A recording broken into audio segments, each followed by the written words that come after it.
Hello दोस्तों, नमस्कार। Latest ज्ञान स्टडी में आपका स्वागत है। आज हम दक्षिणी भारत के केरल राज्य के ओणम के त्यौहार की कहानी सुना रहे हैं। भारत को त्योहारों का देश कहा जाता है। यहाँ वर्ष भर त्योहारों की धूम रहती है।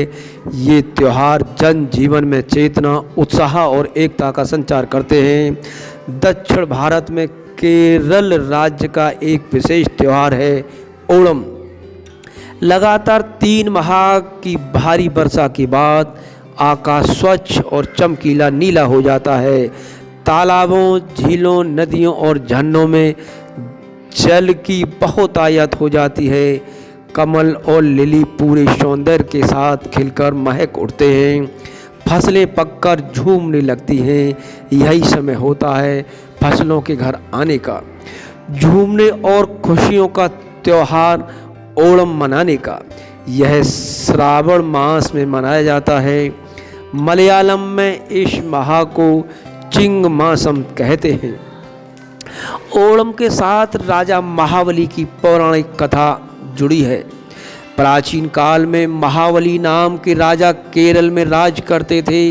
उनके राज्य के चारों ओर सुख और समृद्धि फैली थी। महाबली अत्यंत पराक्रमी थे। उन्होंने अपने पराक्रम से पृथ्वी और पाताल लोक का स्वामी बनने के बाद आकाश की ओर अधिकार बढ़ाना प्रारंभ किया। देवराज इंद्र की प्रार्थना पर भगवान विष्णु ने वामन रूप धारण महाबली से दान में संपूर्ण पृथ्वी और आकाश मांग लिया तथा महाबली को पाताल लोक भेज दिया। राजा महाबली की प्रार्थना पर प्रसन्न होकर भगवान विष्णु ने उन्हें वर्ष में एक बार पृथ्वी पर अपने राज्य में आने का आशीर्वाद दिया। केरल वासियों का दृढ़ विश्वास है कि प्रत्येक वर्ष महाबली ओणम के दिन केरल राज्य में आते हैं। इस दिन महिलाएं उनके स्वागत के लिए अपने घरों के प्रवेश द्वारों पर विभिन्न प्रकार से सजाती हैं और रात्रि में दीप जलाती हैं। ओणम आनंद और उल्लास का पर्व है। यह 4 दिन तक मनाया जाता है।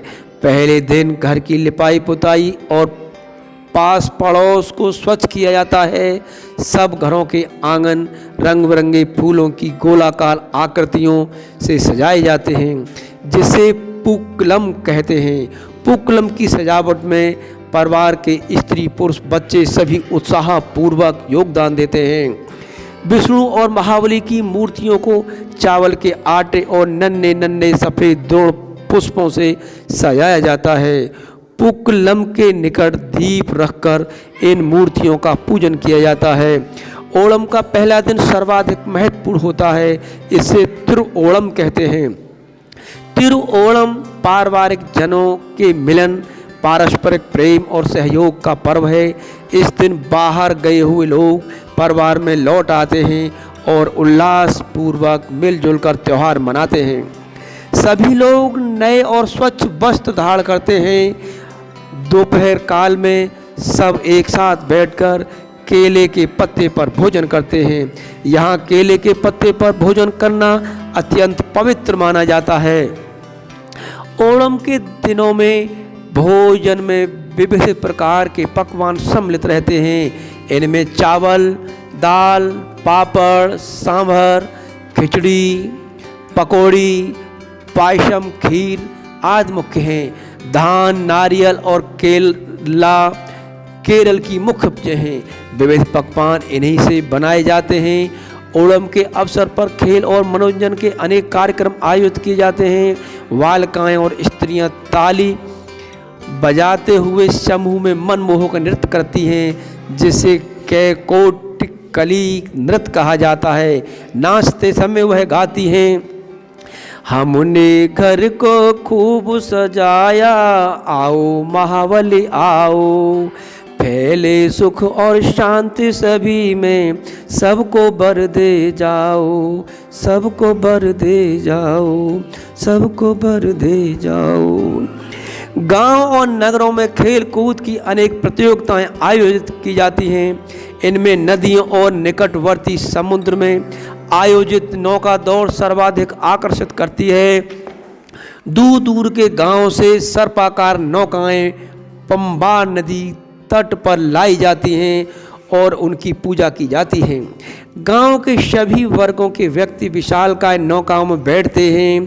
परंपरागत पोशाकें पहने नौका गीत गाते हुए सब लोग अपने चप्पू एक निश्चित ताल में एक साथ चलाते हैं। दौड़ में विजेता रही नौकाओं को पुरस्कृत भी किया जाता है। नौका दौड़ को देखने के लिए दूर दूर से देश विदेश से बड़ी संख्या में पर्यटक आते हैं।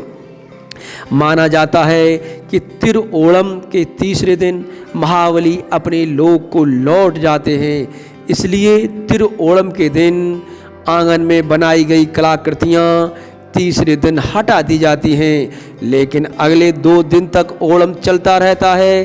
केरलवासी बीते हुए ओणम की मधुर यादों और अगले ओणम की प्रतीक्षा में पुनः खुशी से अपने कार्यों में लग जाते हैं।